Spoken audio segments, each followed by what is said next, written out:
El mensaje del domingo lo titulé Los 10 mandamientos del Salmo 37. Y lo vamos a volver a poner aquí en la pantalla, porque en el Salmo 37, que es un salmo que hemos estado meditando en estas últimas semanas, yo me di cuenta de que hay como 10 órdenes principales alrededor de las cuales gira todo el salmo. El salmo es muy amplio, muy variado, es un salmo precioso, muy bonito, pero hay como 10 pilares sobre los que se construye todo lo que a continuación se va a decir. Y esos 10 mandamientos, que yo los llamé así, pues si queréis los volvemos a leer entre todos y así van un poquito recordando lo que se dijo el domingo. ¿Están ahí? Bien. El primero era: confía en Dios, confiar en Dios plenamente, sin dudas, confiar en Él. Segundo, hacer el bien. Bien.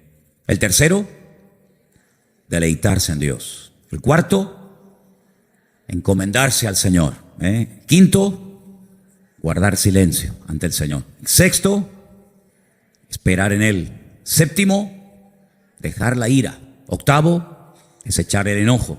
Noveno, apartarse del mal. Y el último, guardar su camino. De esos 10, ¿cuántos ya tienes claro y estás cumpliendo? ¿Cuántos no estás cumpliendo? ¿Cuál te cuesta mucho cumplir? ¿Cuál no te cuesta nada cumplir? Yo dije que si cada mañana cuando nos levantamos por la mañana, si ese papelito lo ponemos ahí en el cuarto de baño o en la mesa de noche o no sé, en un lugar visible, y cada día cuando nos levantamos por la mañana o cuando nos vamos a acostar durante la noche, los leemos en alta voz, yo pienso que podría ser una buena tarea, un buen trabajo para todos y cada uno de nosotros decir: Señor, ayúdame y dame la fuerza y la gracia para poder cumplir con todos. Habrá momentos en la vida en los que tendrás que esperar en Dios, tranquilo. Habrá otros momentos en los que tendrás que tener autocontrol, dominio propio, como dice la palabra, y no dar lugar a la ira, al enojo, a malas palabras, malas actitudes. Habrá otros momentos en los que se presentarán oportunidades para hacer el bien a alguien, ¿verdad? Habrá otros momentos cuando tendrás que decidir y discernir: ese camino, esa amistad, esa persona, ese ambiente no me conviene, por lo tanto me retiro, pongo tierra de por medio. Eso es ser sabio. Habrá momentos en los que el Señor no contestará tal vez inmediatamente con la rapidez que tú esperabas que te respondiera, y tendrás que entrar en una etapa de espera en Dios. El Señor no dice cuánto, por lo tanto no te precipites, 10 minutos, un día, un mes, espera, simplemente limítate a esperar.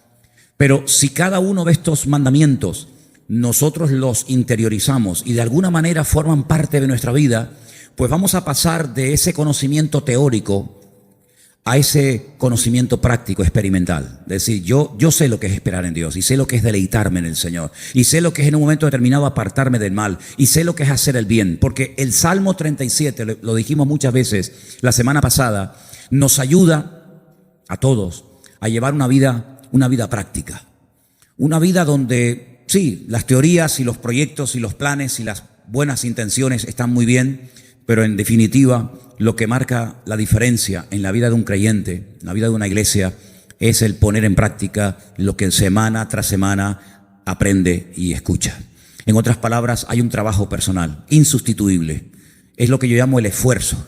Y hablando de esfuerzo, quiero llevarles a 2 versículos, uno del Antiguo y otro del Nuevo Testamento, para que veáis que no puede haber una vida cristiana victoriosa, no puede haber una vida, digamos, firme y madura en los caminos del Señor a menos que tú te esfuerces. El oír está muy bien, el cantar, como hemos hecho recién, está bien, el venir a los cultos y escuchar la palabra está muy bien, pero todo eso tiene que plasmarse en hechos. Todo eso tienes que llevarlo en algún momento puntual de tu vida, en tu trabajo, en tus estudios, en tu matrimonio, en tu familia. Tienes que llevarlo a la práctica, ¿verdad? Entonces vamos a ver con este texto de Josué capítulo 1, a partir del versículo 6, seguramente ya lo saben hasta de memoria, cómo el Señor le decía a este hombre, Josué, que fue el que sustituyó en el cargo a Moisés, nada más y nada menos, cómo lo animaba a tomar posesión de la tierra. Moisés no entró en la tierra prometida. Podía haber entrado, pero no entró. Y Moisés no se amargó. Moisés no se tiró de los pelos. Moisés no entró en una depresión diciendo: tantos años de servicio, Lo que yo he tenido que aguantar para después no poder entrar en la tierra prometida. Pero él entendió que el que escoge nuestra vida, el que tiene una voluntad diseñada perfectamente para nosotros, es el Señor. Y lo que tenemos que hacer es, como lo he dicho también muchas veces, jugar con la realidad, no con sueños, con planes, sino aceptar la realidad y gozarme en esa realidad y no estar con nostalgias, ni con lástimas, ni con penas, ni con ninguna actitud incorrecta, sino decir, bueno, no voy a entrar en la tierra prometida. Muy bien, no pasa nada. ¿Quién va a entrar, Señor? Josué. Yo voy a preparar, voy a animar, voy a asesorar, voy a aconsejar a Josué para que él termine el trabajo que yo no puedo seguir adelante. Es como cuando el Señor le dice a David, yo sé que tienes muchas ganas de construirme un templo, que por cierto yo nunca le he pedido a nadie que me construya ningún templo. El Señor le decía, ¿qué templo me van a construir a mí si el cielo es mi trono y la tierra es el estrado de mis pies? ¿Qué templo me vais a construir? Pero te hace ilusión construir un templo. Pues mira por dónde tú no me lo vas a construir. El hombre que más ganas tenía de hacer algo, el Señor no se lo permitió hacer. Y Salomón, que en ningún momento a título personal demostró que su ilusión en la vida era construir un templo, fue el que lo construyó. Son las cosas de la vida. Pero David no dijo, pues si yo no lo construyo, entonces no lo construye nadie. Como el refrán, ¿no? Ni como ni dejo comer. Ni gano las elecciones. No, eso es otro tema. No lo voy a construir, pero voy a hacer todo lo posible para que mi hijo Salomón, que es el instrumento que el Señor quiere utilizar para construirlo, tenga todo lo necesario. ¿Qué hace falta? Oro. Yo le voy a dar oro, madera, plata. Lo voy a preparar todo. Y se gozó en ayudar a otro a cumplir con su propósito, con el propósito de Dios para su vida. ¿Te das cuenta? Entonces, donde uno termina, el otro empieza, y nuestras vidas son complementarias y nos necesitamos los unos a los otros. No es cuestión de competir, yo lo quiero hacer todo, yo lo entiendo todo, yo lo sé todo y nadie hace nada más que yo. No, en el reino de Dios hay una multiforme facetas y terrenos y tantas cosas, ¿no? Entonces el Señor anima a Josué a que se mentalice de que Él es el instrumento para tomar la tierra prometida. Pero fíjate lo que le dice Josué capítulo 1. Le recuerda la promesa, versículo 3. Yo os he entregado. Fíjate el tiempo del verbo. Os he entregado. No dice yo os entregaré. No, yo ya lo he hecho. Yo ya he tomado la determinación de entregarles la tierra. Como lo había dicho Moisés. Todo lugar que pisare la planta de vuestro pie. Y le dice desde dónde hasta dónde. Sin embargo, a pesar de que Dios ya ha determinado y de que el Señor ha decidido que la tierra prometida va a ser tomada para los hijos de Israel, le dice en el versículo 6, esfuérzate, sé valiente, porque tú repartirás a este pueblo por heredar la tierra de la cual juré a sus padres que se la daría. Yo ya lo he hecho, el enemigo está vencido, pero tienes que esforzarte. ¿Quién? Tú tienes que esforzarte, tú tienes que vencer la cobardía, el temor, el miedo, tienes que ser valiente. Vuelve otra vez en el versículo 7, solamente esfuérzate, sé muy valiente para cuidar de hacer conforme a toda la ley que mi siervo Moisés te mandó. No te apartes de ella ni a diestra ni a siniestra, para que seas prosperado en todas las cosas que emprenda. Nunca se apartará de tu boca este libro de la ley, sino que de día y de noche meditarás en él, para que guardes y hagas conforme a todo lo que en él está escrito, porque entonces harás prosperar tu camino y todo te saldrá bien. Mira que te mando que te esfuerces y que seas valiente. No temas ni desmayes, porque el Señor tu Dios estará contigo a donde quiera que vayas. Creo que hemos leído 3 veces la palabra esfuérzate. 3 como mínimo. Esfuérzate, Josué, sé valiente. Esfuérzate, solamente te digo que te esfuerces. En otras palabras, no iba a ser fácil. La conquista de Canaán no iba a ser fácil. Era un país que estaba habitado, no era un país desértico, un país donde no había nadie. Claro, tomas posesión de la tierra. No, era un país que la gente no iba a querer irse de él. Había 7 etnias, 7, entre comillas, naciones o pueblos que se creían propietarios de aquellas tierras. Al principio de los tiempos, si ustedes leen detenidamente el libro del Génesis, Dios repartió la tierra para que los seres humanos supieran dónde tenían que vivir. Pero el hombre, en ese deseo de ir más allá de lo establecido por el Señor, no se conformó con estar dentro de sus fronteras. Y los líos y los follones y los problemas y las guerras muchas veces se han producido precisamente porque los pueblos querían ir más allá del lugar que les tocaba o que les pertenecía. ¿Y cuántas guerras se han hecho porque esta nación quiere tener el terreno de aquella y aquella y aquella? Y tengo salida por el mar por aquí, pero también quiero tener salida por el mar por allá. Y si me tocaron montañas, quiero tener valles. Y si me tocaron valles, quiero tener montañas. Si me tocó el desierto. Entonces, los líos y muchas guerras se han comenzado, se han llevado a cabo cuando el hombre se extralimitó. El Señor le dijo a los filisteos, ustedes van a vivir aquí. Y le dijo a los moabitas, ustedes van a vivir aquí. Y le dijo a los egipcios, ustedes van a vivir aquí. Cuando el hombre acepta y acata el lugar donde tiene que estar, no hay problemas. Aprende a disfrutar, aprende a gozarte. Y si te falta algo a ti y lo tiene la otra nación, aprendan a convivir, hagan intercambios comerciales. Ustedes que producen patatas y aquellos que producen trigo, pues aprendan a comerciar los unos con los otros y no quieras tener las patatas, el trigo, la lechuga, los tomates y todo lo demás. Entonces, cuando el Señor le dijo al pueblo de Israel que les daría una tierra, todo el mundo sabía, porque esto se corría y todo el mundo lo sabía, que esa tierra no era de los filisteos. Los filisteos vinieron de la isla de Creta. Ese es el origen de los filisteos, de la isla de Creta. ¿Y por qué tienen que dejar la isla de Creta y marcharse a un país que no es de ellos? Cuando el Señor le dijo al pueblo de Israel, no ataques a los moabitas, no ataques a los amonitas, porque ellos tienen sus territorios, ellos son descendientes de Lot, sobrino de Abraham, por lo tanto no entren por ahí, no les quiten nada. Si tienen que pasar por su territorio, lo que consuman, páguenlo. Sin embargo, esas naciones que a veces no eran atacadas por el pueblo de Israel, ellos sí después atacaban al pueblo de Israel. Entonces hacía falta mucho valor y mucho coraje, mucha perseverancia y tenacidad para decir, no, esto Dios nos lo ha dado a nosotros. Y se van por las buenas o tendremos que hacer la guerra. Y claro, lógicamente, después de haber estado 40 años, entre comillas, porque hubo momentos difíciles, en paz, ahora se acabó el tiempo de paz, se acabó el tiempo del maná, se acabó el tiempo de que golpeo las piedras y sale agua, y ahora llega el momento en el que hay que pelear y hay que luchar y hay que esforzarse.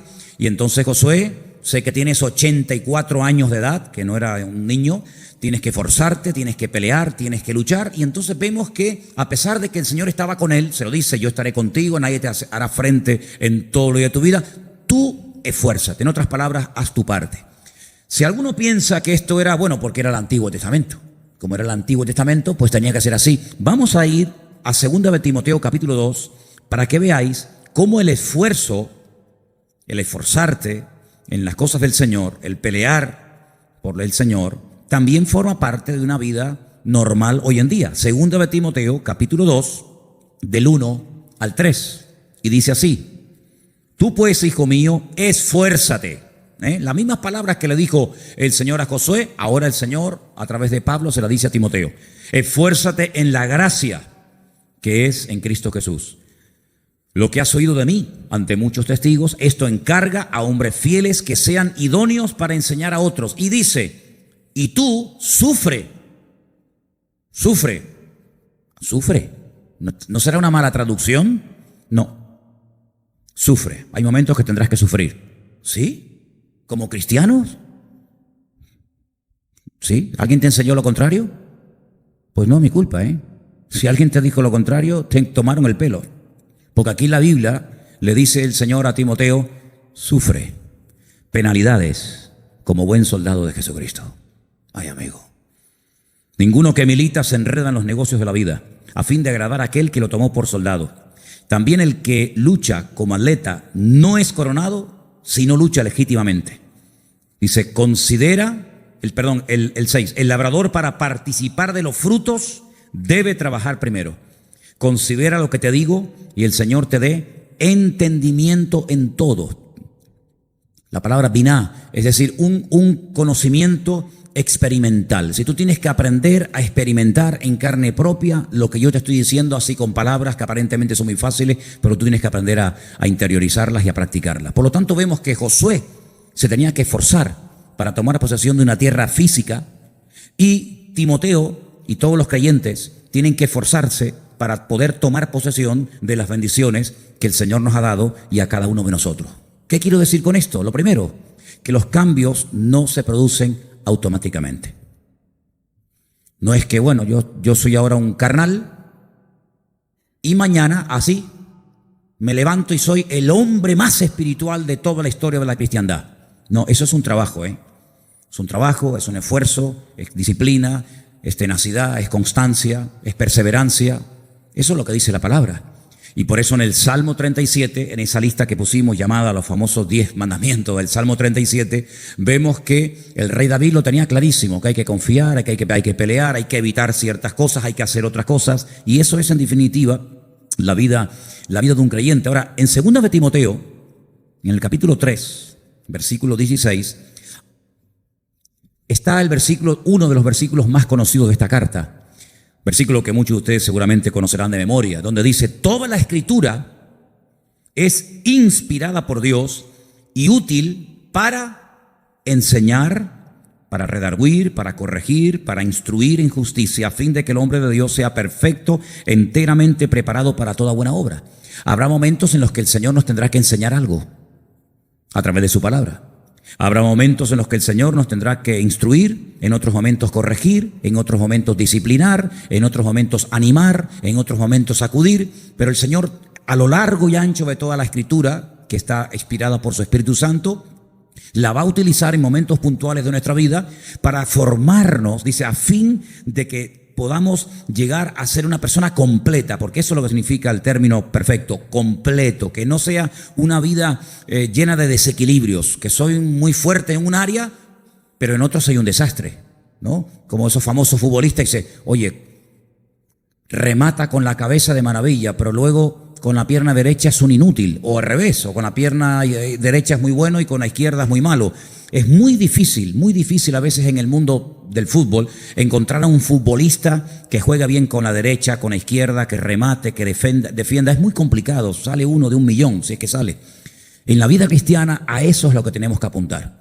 Tal vez no seremos un virtuoso a la hora de tener un conocimiento tremendo de la palabra, pero es mucho mejor tener un equilibrio en todas y cada una de las áreas de la vida de un creyente que ser demasiado exagerado lo que destacamos en un área y luego un desastre en otras muchas. La vida cristiana es un complemento de muchos elementos que son los que nos van a ayudar y van a apuntalar nuestra vida para que podamos llegar a esa dimensión, a ese nivel espiritual que Dios tiene para cada uno de nosotros. Pero una de las cosas que tenemos que tener claro en nuestra vida, si ustedes quieren verdaderamente ir en serio con el Señor, primero es trabajar con la realidad. Uno dirá, bueno, es evidente, sí, es evidente, pero muchas veces como que no se tiene claro. Yo tengo que trabajar con mi realidad presente, no con la realidad que me gustaría o con la realidad que tuve, sino con mi realidad actual. Yo dije el otro día que hay tres puntos principales cuando uno quiere crecer en el Señor. Tiene que adaptar su vida a la edad, a las circunstancias y al propósito de Dios. Entonces, ¿cuál es mi realidad presente? Bueno, pues mi realidad presente es que no tengo trabajo, ¿vale? No, es que yo tuve un trabajo hace años buenísimo, pero ¿lo tiene ahora, hermano? No, llevo 5 años sin trabajar. ¿Esa es su realidad? No, pero yo algún día tendré. Amén. Pero ¿cuál es su realidad presente? Hombre, yo cuando era joven recorría todos los pueblos llevando Biblias y Nuevos Testamentos a la gente, pero es que hoy en día ya no puedo caminar, estoy en una silla de ruedas, por poner un ejemplo. Entonces, ¿cuál es su realidad, hermano? Que ahora no se puede mover tanto como antes. Pues entonces tiene que adaptar su vida y su tiempo a la realidad presente. Ya no puede ir por todos los pueblos caminando como a usted le gustaría y lo hizo en su momento. Ahora a lo mejor es tiempo de pararse y escribir un libro, o de orar más, o de leer más la palabra. ¿Se da cuenta? Entonces, adaptar nuestra vida a la realidad y a las circunstancias. Hay algo muy importante que incluso el Señor no le retiró. Fíjate lo que te voy a decir. El Señor no le retiró ni siquiera al pecador la capacidad de corregir sus errores. Hay un pasaje en el Antiguo Testamento que lo vamos a leer ahora, donde vamos a ver cómo el Señor, cuando el hombre cae, cuando el hombre hace algo malo, no lo deja a la deriva, como diciendo, bueno, amigo, has fallado, has pecado, ahí te quedas. Sino que el Señor siempre nos dará a todos la capacidad de poder corregir algo que hemos hecho o que estamos haciendo mal. Hay un pasaje en Génesis capítulo 4, muy interesante, Génesis capítulo 4, donde hay 2 hermanos, Caín y Abel, que saben que ahora las circunstancias han cambiado. Y ahora no puedo acercarme a Dios como mi padre se acercaba hace años atrás o hace tiempo atrás. Ya eso ha cambiado. Ahora es todo a través de sacrificios de animales. Tanto uno como otro lo saben. Y dice la Biblia en Génesis capítulo 4, versículo 3, aconteció que andando el tiempo, es una expresión muy interesante porque el tiempo no anda, ¿no? Pero es una expresión, andando el tiempo, Caín trajo del fruto de la tierra una ofrenda al Señor. Sí, no se convirtió en un ateo, en un agnóstico, no quiero saber nada de Dios. No, cuidado. Él era creyente, Caín era creyente, un mal creyente, pero era creyente. Él incluso dispuesto a ofrendar, pero no según lo establecido. Fijaros que dice que trajo del fruto de la tierra una ofrenda al Señor, y el Señor en ningún momento había enseñado tal cosa. Entonces dice que Abel también, de los primogénitos de sus ovejas, de lo más gordo, trajo una ofrenda al Señor. Los dos ofrendaron, uno de la tierra y otro del ganado. Y el Señor miró con agrado a Abel y a la ofrenda. Primero al que la ofrece y después lo que ofrece. Las dos cosas las mira el Señor. Es interesante, hago un paréntesis, porque hay un momento en el que el Señor le dice a un hombre llamado Cornelio, que ha oído sus oraciones y ha visto las ofrendas y las limosnas que da. Pero primero menciona a la persona, no lo que hace. Y aquí vemos que el Señor dice que le agradó lo que hizo Abel y también le agradó la ofrenda que trajo. Sigo. Pero no miró con agrado a Caín ni a la ofrenda suya. Es interesante, ¿no? La ofrenda y Abel le agradó al Señor, pero Caín y la ofrenda de Abel como que no. Si seguimos leyendo el pasaje, que lo vamos a hacer a continuación, vemos que el Señor no le dice nada a Abel, no le habla, no le dice, muy bien, Abel, muy bien, bien, estás haciendo las cosas correctamente. No, sino más bien le habla al que lo está haciendo mal. Es curioso esto, ¿verdad? Porque a veces decimos que el Señor no me habla. ¿Eso quiere decir que no te tiene que decir nada? O que si tuviera que decirte algo ya te lo habría dicho. Entonces no te pongas nervioso si el Señor no te dice algo concreto. Porque en esta ocasión vamos a ver que el Señor a quien le habla es al que está haciendo las cosas mal. Y le dice en el versículo 6, entonces el Señor le dijo a Caín, ¿por qué te has ensañado y por qué ha decaído tu semblante? Interesante, ¿no? Si bien hicieres, no serás enaltecido. Aquí hay una clave. Esto es un principio del reino. El que hace las cosas bien será bendecido.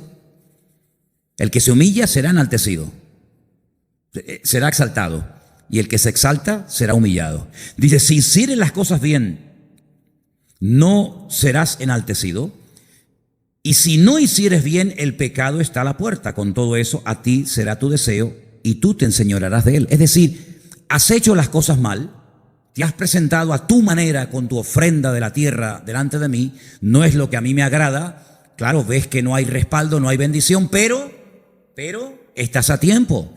Si haces las cosas bien, yo te voy a exaltar, yo te voy a bendecir como a tu hermano Abel. Pues no hizo caso. No hay un versículo que dice, si oyereis hoy su voz. ¿Cómo sigue? No endurezcáis vuestros corazones. El Señor te está hablando, Caín. Oye, qué privilegio que el Señor, a pesar de la caída, a pesar de la desgracia, aún siga hablando con voz audible, porque no había Biblia, lo sabemos. No había Biblia, no estaba la ley, no estaban los salmos escritos. El Señor aún hablaba audiblemente. Oye, que a pesar de lo que habéis hecho, a pesar del pecado, a pesar de que sigues haciendo las cosas mal, aún el Señor sigue hablando. Y en vez de valorar eso, te enfadas y engañas a tu hermano de que quieres salir al campo a dar un paseo con él. El otro se fía del hermano, no duda en ningún momento de su hermano, y cuando se da cuenta, ¡pum!, se levanta contra él y lo mata. Y el Señor le vuelve otra vez a hablar a Caín, la segunda vez que le habla. Y le dice, Caín, ¿dónde está tu hermano? Como diciendo, Caín, ¿qué pasa? Y dice, ¿y yo qué sé dónde está mi hermano? ¿Soy yo acaso guarda de mi hermano? Tremendo, ¿no? Es tremendo. Sí, ni oyendo la voz audible del Señor entra en razón. Entonces, hermano, vemos que el Señor dotó al hombre de la capacidad de poder discernir lo que se llama la conciencia. El hombre tiene la capacidad, es uno de los atributos que Dios le puso en el corazón al hombre, cuando dice el Eclesiastés que Dios puso eternidad en el corazón de los hombres, de recapacitar y de reconocer: no estoy haciendo las cosas bien. Y puede ser la persona más rebelde, más desobediente, más atea, más arrogante y soberbia de la tierra. Siempre habrá un pequeño resquicio en su alma y en su corazón, tal vez a solas en la noche, cuando piensa o cuando duerme, o yo qué sé, en el que podrá darse cuenta de que no estoy haciendo las cosas bien. Bueno, pues eso es lo que el hombre debe de utilizar para volver en sí, como aquel hijo de la historia del hijo pródigo, y dice que volvió en sí. Nadie le predicó. El padre no mandó un mensajero para que zarandeara al hijo. No vino un predicador, no vino un profeta, no fue en un culto, no fue en una campaña evangelística, no fue en un programa de radio, sino dice que volvió en sí. Algo que estaba en él dormido se despertó y dice: estoy obrando mal, lo estoy haciendo al revés y por eso me va la vida como me va. Entonces, hermanos, vemos en la palabra el esfuerzo en el creyente. Pero si en algún momento determinado nos desviamos, caemos, nos alejamos, nos enfriamos o nos distanciamos, aún a pesar de eso, el Señor siempre tocará nuestros corazones para que retornemos a Él, porque el Señor es amplio en perdonar y Él lo que quiere siempre es bendecir y restaurar a la persona. ¿Cuántos dicen amén? Pero tenemos que saber reaccionar correctamente. El problema es que muchas veces no sabemos cómo actuar ante lo que nos está pasando. Y entonces a veces comenzamos a tratar de cambiar o de corregir o de restaurar nuestra vida desde conceptos equivocados. Y cuando partimos de una premisa, de un punto de equivocación o de mentira, todo lo que construyamos se nos viene abajo. Tenemos que aprender a arrepentirnos. Tenemos que aprender a ser restaurados. No es tocar un botón. El otro día me decía un hermano: hermano, ¿tú no crees que sería bueno en la página web de la iglesia poner la oración de fe? Y yo le dije: ¿cuál es la oración de fe? Y me dice: esa oración donde dice Señor, te pido perdón por mis pecados y acepto a Cristo. No, ¿sabéis? No, y tal. Y digo: ¿y tú crees sinceramente que una persona que entre en la página web y haga esa oración ya es salvo? Dice: bueno, no sé. Digo: mira, en la mayoría de las ocasiones en las que una persona hace esa oración, si esa persona verdaderamente después no tiene una constancia en el Señor, es simplemente una oración que se ha hecho. La conversión no es repetir una oración en altavoz. De hecho, si ustedes tienen algún texto que me puedan mostrar, yo estoy abierto a ser corregido. Pero me gustaría encontrar en algún momento en la Biblia cómo se convertía la gente. ¿Cómo se convertía la gente en la Biblia? El Señor nos decía: a ver, ¿cuántos quieren aceptarme? ¿Cuántos quieren aceptarme a mí? Levanten la mano, repitan conmigo: Señor Jesús, Señor Jesús. El Señor no hacía eso. Por ejemplo, ¿cómo se hacía en la Biblia? Hay un momento en el que Pedro dice: arrepentíos y convertíos para que sean borrados vuestros pecados y bautícense. Sí, hay una acción, hay unos cambios, ¿verdad? Hay algo que tienen que hacer. El etíope eunuco dice: yo creo en Jesucristo, ¿qué impide que yo sea bautizado? Dice: bueno, pues si crees, vamos a bajar a las aguas. En otras palabras, no es simplemente hacer una oración y esperar así un cambio radical, sino que es todo un trabajo. Y hay gente, aunque suene extraño lo que les voy a decir, hay gente que se ha ido convirtiendo poco a poco. Hay gente que se convirtió así, de repente.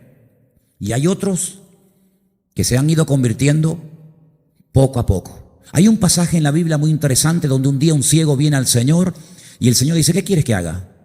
Le dice: Señor, quiero recobrar la vista. Y dice que ora por él y le dice: ¿qué tal ves? ¿Cómo ves? Y dice: Señor, yo veo a los hombres como si fueran árboles. Luego él ya sabía lo que era un hombre y lo que sabía un árbol, porque si no había visto nunca un hombre y un árbol, ¿cómo puede comparar una cosa con otra? Él perdió la vista, él tuvo la vista un día.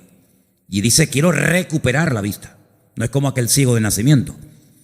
¿Ves a los hombres como árboles? Sí, veo mal. Y el Señor vuelve a orar por él y dice: ¿y ahora? Dice: ahora veo perfectamente. Amén. ¿Por qué hizo eso el Señor? ¿Por qué hizo eso? ¿Se imaginan que la primera vez hubiera dicho: Señor, gracias? Pero va por la calle, ¿se acuerdan? ¿Ustedes han visto los cuadros del Greco? Las pinturas del Greco son tremendamente desproporcionadas.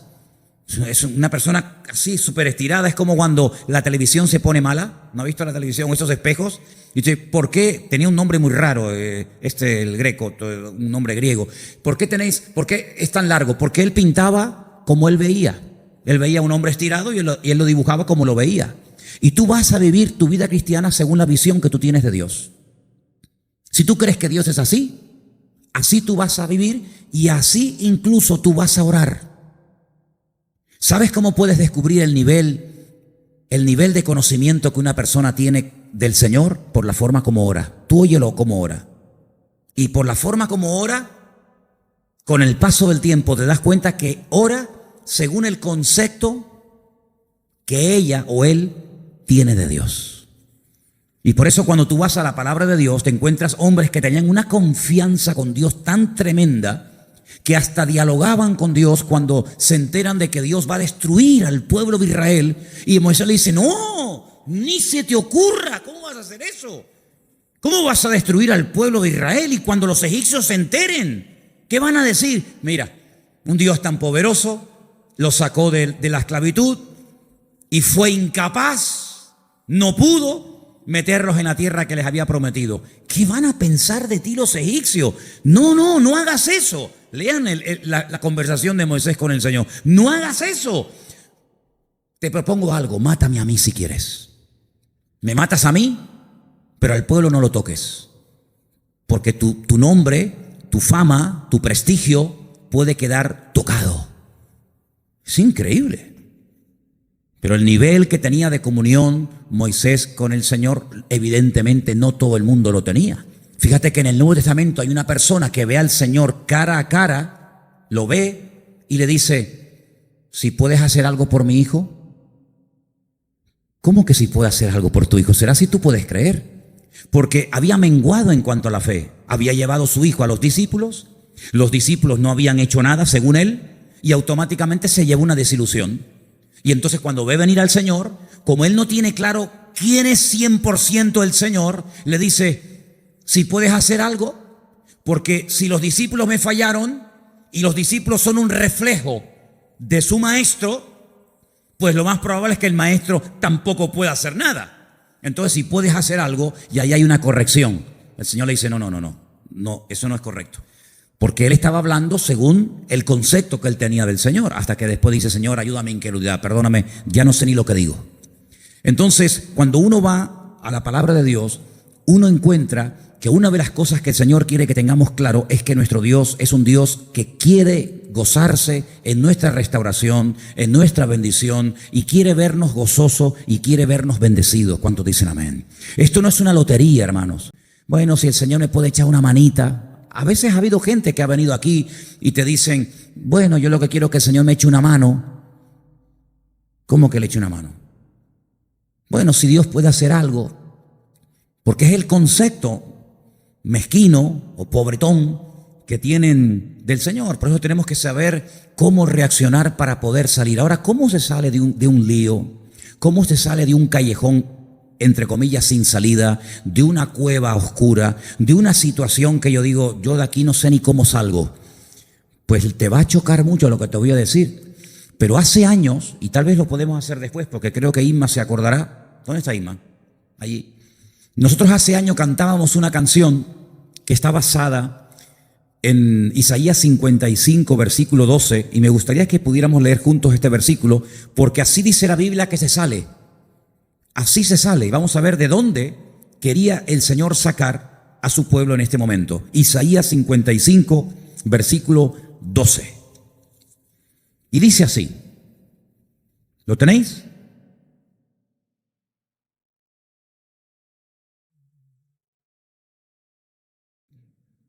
Ahí está, ¿no? ¿Lo leemos juntos? Porque con alegría saldréis y con paz seréis vueltos. Los montes y los collados levantarán canción delante de vosotros y todos los árboles del campo darán palmadas de aplauso. ¿Esto qué es literal? Si usted va ahí ahora por el Monte de las Mercedes y va a encontrar los árboles así. Hermano, yo fui al monte, fui a orar y no vi los árboles aplaudir. ¿Sabe que muchas veces los hombres son comparados con árboles y los árboles son comparados con hombres? ¿Dónde dice eso? Bueno, dice en muchas partes, pero si quieres un texto, Salmo 1:1. Bienaventurado el varón que no anduvo en consejo de malos, ni en camino de pecadores, ni en silla de escarnecedores. Será como árbol. Será como árbol plantado junto a corrientes de agua, que da su fruto en su tiempo, su hoja no cae, y todo lo que hace prosperará. Ahí hay hombres que ponen en práctica la palabra, que son comparados con árboles.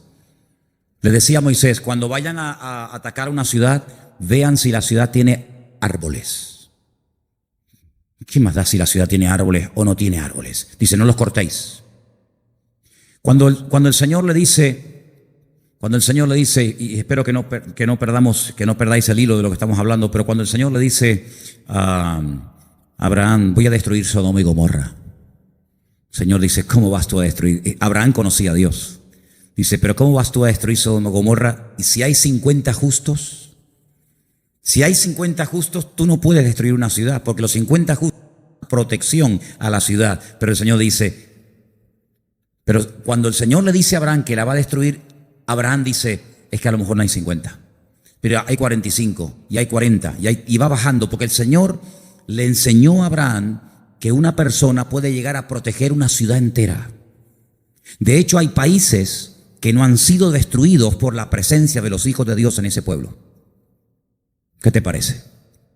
Seguramente el Señor podía haber destruido muchas naciones, pero la presencia de su pueblo, la presencia de sus hijos en ese lugar ha sido un freno a la destrucción total y absoluta. ¿Qué te parece?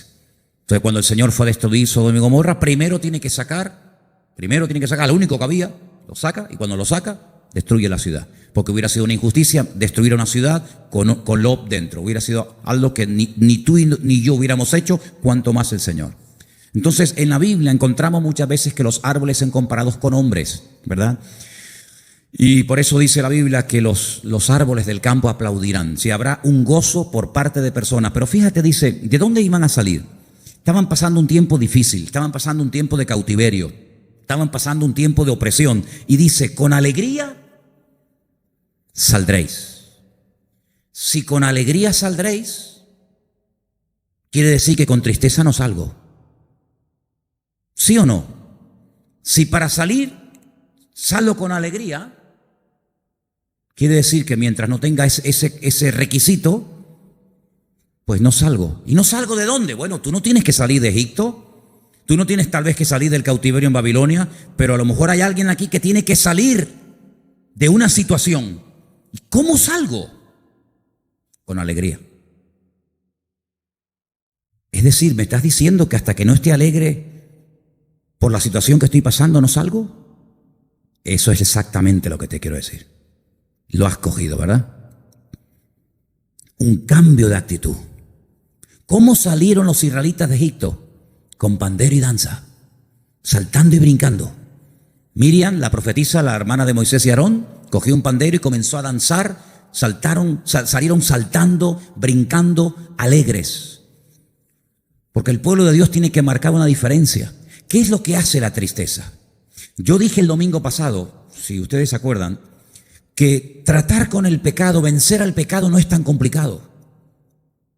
Si tú cometes un pecado, pides perdón, te arrepientes de verdad delante del Señor, Dios te perdona y olvida. Pero las secuelas, las consecuencias, a veces pueden llevar años. Y es ahí donde el diablo se hace fuerte. No en el pecado, porque el pecado lo has confesado, Dios te ha perdonado, Dios no se acuerda de lo que estás diciendo, pero todavía en tu mente juegan las malas pasadas de tus errores, de tus fracasos.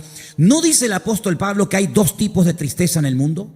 Lo dice a los Corintios, dice, hermano, la tristeza según el mundo produce muerte, pero la tristeza según Dios produce restauración. En otras palabras, cuando estoy triste, busco a Dios. Cuando busco a Dios, soy restaurado. Cuando busco al Señor y soy restaurado, automáticamente veo la vida desde un punto de vista diferente y comienzo a experimentar el gozo de la salvación en medio del pozo, en medio de Egipto, en medio de la opresión, en medio de la enfermedad. Y entonces dice que se produce una liberación. Con alegría saldréis, seréis guiados con paz. Y es una actitud que yo tengo que decidir querer tenerla, porque la tristeza, hermano, mata la fe. La tristeza no te deja pensar con claridad. La tristeza te mete en una cueva y te cierra todas las puertas, te tapa todos los agujeros y no ves salida por ninguna parte. Y por eso el libro de Isaías dice que el pueblo de Dios tiene que aprender a salir con alegría. Tómate esta palabra esta noche. Yo voy a salir con alegría de esta situación. ¿Cuántos dicen amén? Hermanos, ¿cómo salió José de la cárcel? ¿Amargado? Que yo te interprete los sueños y yo no interprete los sueños a nadie. No, salió con gozo. Cuando los hermanos vinieron, estaban peor sus hermanos que él, que había estado en opresión. Pero él dice, todo esto que aparentemente ha sido una tragedia, todo esto que ha sido aparentemente un desastre, todo esto lo permitió el Señor. Porque al fin y al cabo todos tenemos que venir a Egipto. Yo llegué el primero, ustedes llegaron después, pero todo ha estado en todo momento controlado y dirigido por nuestro Dios. ¿Cuántos dicen amén? ¿Por qué a veces Dios permite que tengamos fracasos o que las cosas no salgan como yo esperaba? Por una sencilla razón, porque es el mejor antídoto para vencer el ego. Cuando algo te sale mal, tienes que reconocer que somos seres imperfectos, que dependemos del Señor absolutamente para todo, y el ego es golpeado, y es ahí donde Dios puede comenzar a hacer una obra tremenda en la vida de todos y cada uno de nosotros. Pero lo importante es que yo nunca me desconecte de la realidad en la cual ahora el Señor está tratando con mi vida. El domingo pasado, cuando terminó el culto, le compartí a unas hermanas que se me olvidó decir algo que incluso lo tenía anotado y no sé por qué se me pasó y no lo dije, pero creo que el Señor quiere que lo diga hoy. Porque estamos hablando acerca de cómo salir de situaciones. Estamos hablando de interiorizar y poner en práctica verdades y principios bíblicos. Y hay algo que es fundamental para poder aceptar la realidad y para poder comenzar a ser tratado y bendecido por el Señor. Y quiero llevarles al último texto. Y está en Génesis. Volvamos a Génesis. Capítulo 3. Capítulo 1 es la creación. También el capítulo 2 nos habla acerca de la creación, cómo Dios va poniendo todo en su sitio, todo en orden. Pero cuando llegamos al capítulo 3, amigo, todo cambia. La ruina. El hombre peca, el hombre desobedece, el hombre se desconecta de Dios. Y ahí empiezan unas conversaciones muy interesantes que yo creo desde mi punto de vista que todo lo que Dios habló con Adán y lo que Adán seguramente le contestó al Señor, todo no está ahí, pero lo que el Señor quiere que sepamos sí está ahí. Y hay un momento en el que el Señor en el capítulo 3 le dice a Adán, recién acaba de pecar, recién acaba de desobedecer al Señor, y entonces el Señor le dice en el capítulo 3, versículo 11, Dios le dijo, ¿quién te enseñó que estabas desnudo? No espera que le responda, le hace otra pregunta y le dice, ¿has comido del árbol que yo te mandé que no comieses? Como diciendo el Señor, si tú te has dado cuenta de que estás desnudo, sin argumentos, ¿no será que habrás comido del árbol? Se lo está diciendo de una forma indirecta. Y ahora mira la respuesta del hombre. Es decir, Dios ya le está diciendo que Él sabe la razón. Él sabe por qué te sientes mal. Él sabe por qué te escondes. Él sabe por qué huyes de mí. ¿No será que habrás comido del árbol? Te lo está diciendo. Y le dice a Adán. Entonces, el hombre le dice, la mujer que me diste por compañera me dio del árbol y yo comí. Es decir, que si no me la hubieras dado, yo no hubiera comido. ¿Te das cuenta? A veces cuando uno lee estos textos tan aparentemente sencillos, uno dice, bueno, tiene razón, ¿no? La mujer peca, llega y le ofrece el fruto a su marido, el marido peca, y entonces el marido dice, bueno, aquí hay una transmisión. Yo no fui al árbol y pequé, la que fue ella. Yo estaba haciendo otras cosas. Entonces fue ella la que viene y me da y yo como. Luego, aquí el problema no está en mí, el problema está en ella que... Espera. Pero cuando tú lees el versículo 12, hay algo muy interesante aquí y dice, la mujer que me diste por compañera me dio del árbol y yo comí. ¿En qué tiempo está el verbo comer? En pasado. Yo comí. ¿Sabes que el otro día estaba leyendo este texto y lo comparé con un libros y comentarios y no dice yo comí? El tiempo está conjugado en futuro. Dice yo comeré. Es decir, ¿qué me estás diciendo? ¿Me estás diciendo que has comido? Porque el Señor sabe que has comido y que vas a volver a comer. Eso es lo que tú me estás diciendo. Porque es como una desfachatez, ¿no? Como diciendo, mira, lo hice y lo volveré a hacer. No van por ahí los tiros. ¿Por qué el Señor trata con Adán y lo restaura y le da una salida? Porque el Señor le dio una salida, ¿sí o no? Lo primero hay que tomar medidas. Aquí ya no puedes estar. Este ya no es tu terreno. Ya no cumple los requisitos para poder seguir en este nivel. Vamos a bajarte de nivel. Tienes que salir del jardín del Edén. Yo me encargaré de que no vuelvas. Vas a vivir fuera del jardín del Edén, pero puedes seguir teniendo comunión conmigo, podemos seguir hablando, podemos seguir teniendo relación, pero ahora será de una forma diferente. Y establece, como ya sabéis, el tema de sacrificios. Pero ¿por qué le dice a Adán, yo comeré? Porque Adán lo que le está diciendo al Señor, de una forma indirecta y directa, he perdido el control. Lo volveré a hacer otra vez.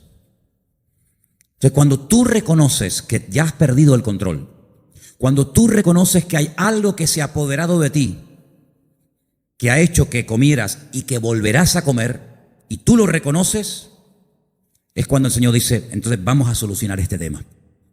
Hermano, mientras nosotros nos sentamos fuertes en nosotros mismos, eso que se dice tanto en el mundo, tienes que conocerte a ti mismo. Lo que enseñan las famosas religiones, el budismo, la nueva era, etcétera, que somos poderosos, que lo que tenemos que descubrirnos a nosotros mismos, que tenemos un potencial tremendo dentro de nosotros, que lo que tenemos que hacer es una introspección y descubrir nuestro poder y nuestra sabiduría, no vamos a ninguna parte. Sino que tenemos que llegar a un punto, y la primera bienaventuranza del Sermón del Monte, el Señor dijo, bienaventurados los pobres en espíritu. Y usted dice, ¿y eso qué es? Los que reconocen su bancarrota, su miseria, espiritualmente hablando. Los que reconocen que pequé y volveré a pecar, Señor.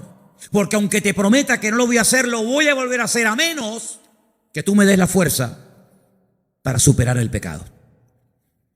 Y por eso dice la Biblia, y mayor es el que ahora va a estar dentro de ti que el que viene contra ti. Luego va a venir otra vez a tentarte.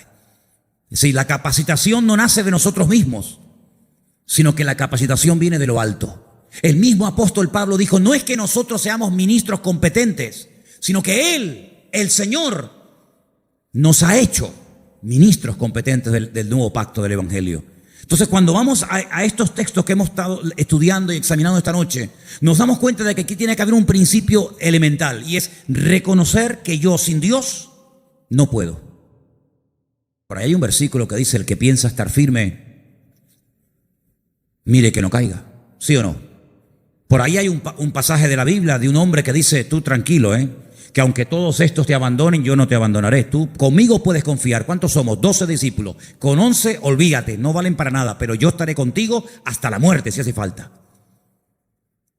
El Señor no le dice nada al resto, pero a este le dice, tú, precisamente tú, que tienes esa excesiva confianza en ti mismo, tú vas a ser el primero en negarme. ¿Quién, yo? Yo nunca te negaré. Le lleva la contraria al Señor. Pero ¿cómo se le puede llevar la contraria al Señor? Demasiada confianza en ti mismo. Solamente sirvió o fueron necesarias unos minutos, unas pocas horas, para automáticamente producirse un distanciamiento entre el Señor y Pedro, de tal manera que se juntó 10 minutos en fuego ajeno con los romanos y automáticamente Pedro ya no era el mismo. Ya no hablaba igual, ya no era exactamente igual, ya se atreve a negar, ya se atreve a apostatar, ya yo no sé de qué me habla, yo no sé quién es ese hombre, pero previamente, antes de llegar a ese punto, utilizó la espada. Ya me contarás a mí para qué lleva un discípulo una espada. ¿Para qué? Para defender al maestro con una espada. ¿Crees que el Señor necesita tu espada para librarse de la muerte? Pedro, guarda tu espada, porque el que mata al que espada muere o mata a espada también muere. ¿O qué te crees? ¿Que el Hijo del Hombre no puede hacer así, venir legiones de ángeles para defenderlo? Si estás tratando de utilizar armas carnales para pelear la buena batalla, y esta batalla no es con espada, no es con ejército, es con el poder de Dios.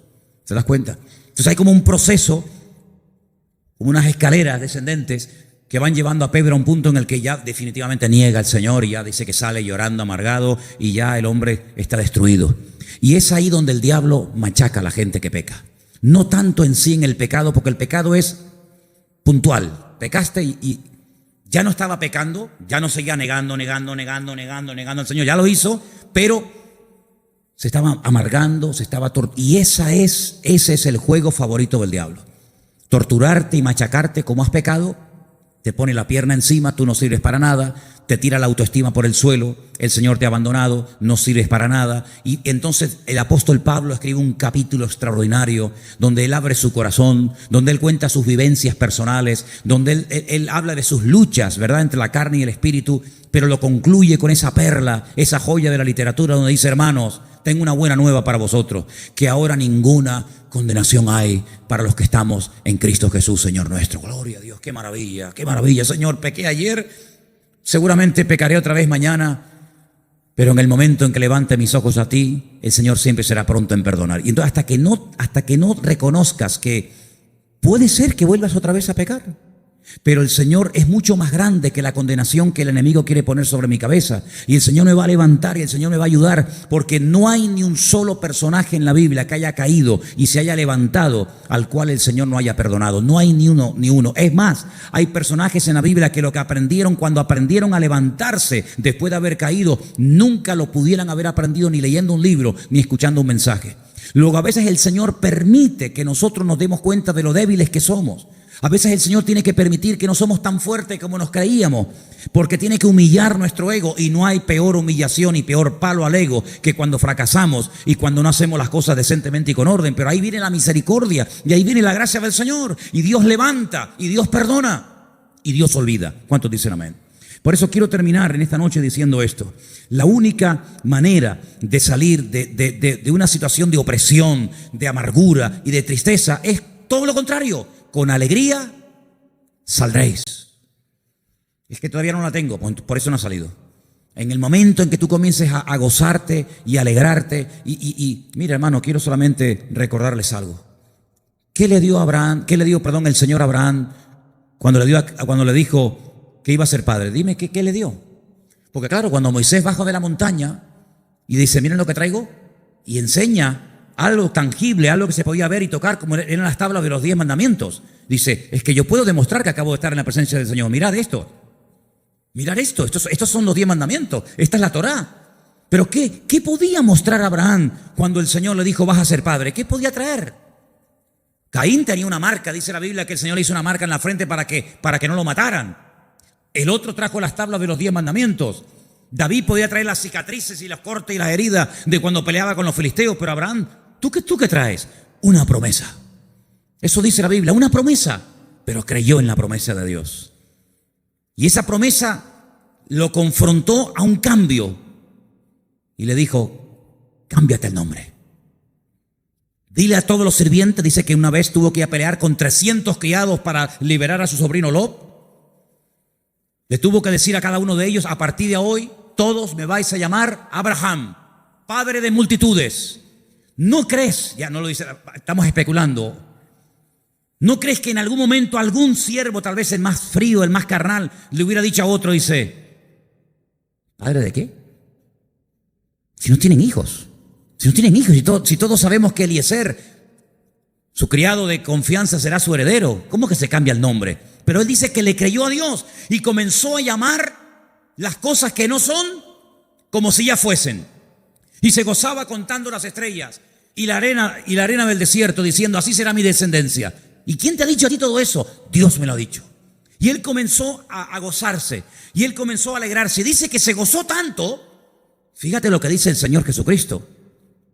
El Señor Jesucristo dijo un día: si ustedes fuerais hijos de Abraham como dicen que sois, ustedes se gozarían y me obedecerían, porque mi amigo Abraham vio mi día y se gozó. Así que Abraham llegó a ver al mismísimo Señor, y dice que salía buscando la ciudad cuyo arquitecto y fundador es Dios. Abraham, buscando por el desierto, ¿será aquella ciudad? ¿Será aquella? Y dice la Biblia en el libro de Hebreos que Abraham por la fe la vio y la saludó y le dijo, esa es la ciudad, esa es la nueva Jerusalén, con las calles de oro y las puertas de perla. Es decir, con una promesa transformó su vida, con una promesa transformó su hogar y con una promesa preparó el ambiente y el terreno para que viniera Isaac y para que vinieran multitudes de naciones y de pueblos. Es decir, nosotros no tenemos una, tenemos más de 8,000 y pico promesas en la palabra.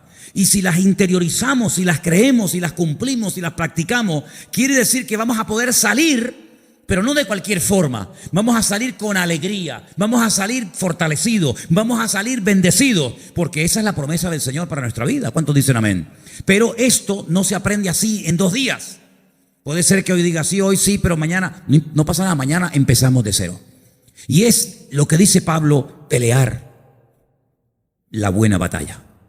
Asegúrate de que estás peleando la buena batalla, porque la mala batalla es mala y no hace falta que la pelees. La buena batalla, dice, he peleado la buena batalla, he acabado la carrera, he guardado la fe. Entonces, cuando tú estás adaptándote a las circunstancias presentes, a la realidad que tienes ahora, no la que tenías o la que te gustaría tener, eso no, la de ahora. Y ahí empiezas a trabajar el gozo, ahí empiezas a trabajar la alegría, ahí empiezas a dejarte tratar por el Señor, pues entonces vas a elevar tu vida, vas a madurar en el Señor y vas a comenzar a decirle gracias a Dios por todo, porque veo que todo está saliendo conforme al plan de Dios. Hay un salmo que dice que Dios no es injusto. Y si Dios no es injusto, si Dios es bueno, todo lo que hace en mi vida lo hace bien y lo hace justamente. ¿Cuántos dicen amén? Cerramos los ojos y oramos. Yo no sé cuánto tiempo he estado compartiendo. Después a lo mejor en internet podéis ver el tiempo, 40 minutos, media hora, no tengo ni idea. Nunca miro el reloj, pocas veces miro el reloj cuando comparto. Pero ¿sabes qué? Si este mensaje ha servido, esta enseñanza ha servido para que comiences a reestructurar tu vida y a tomar decisiones y a practicar verdades, ha sido un tiempo bien invertido. Si simplemente ha sido un mensaje más que vas a olvidar dentro de 4 o 5 días y dentro de 4 o 5 días se compartirá otra cosa, hemos perdido el tiempo. Pero yo quiero que le pidamos al Señor en esta noche, Señor, ayúdame a recordar. Y si tienen que volver a escuchar este mensaje, viéndolo otra vez detenidamente, tranquilamente, en casa, en el ordenador, en el móvil o donde sea, para volver otra vez a recordar, hazlo. Pero Señor, te pedimos que tú nos des capacidad de poder retener, de poder aprender y practicar lo que oímos, Señor, y lo que aprendemos cada semana. Son tantas las cosas, tantos los cambios que se tienen que producir en nuestras vidas, pero tu palabra dice que todo lo podemos en Cristo porque Él nos fortalece. Y queremos que tú fortalezcas nuestra vida. Queremos que tú nos ayudes a aprender, a crecer, a madurar, a lo que tengamos que hacer. Señor, ayúdanos y capacítanos. No confiamos en nosotros mismos, en nuestra propia fuerza, no confiamos en ella, Señor. Vana es la ayuda del hombre. No se goce el valiente en su valentía, ni el sabio en su sabiduría. Si alguien se tiene que gozar, que se goce en conocerme y en entenderme. Y eso es lo que queremos, Señor, conocerte. Porque conociéndote vamos a poder vivir vidas victoriosas y vidas bendecidas.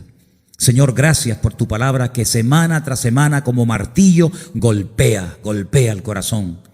Y a través de ella tú vas iluminando nuestro camino. Ayúdanos, Señor, a mejorar, a crecer, a madurar, a ir dejando atrás imperfecciones y debilidades y a ir cada día madurando y avanzando paso a paso.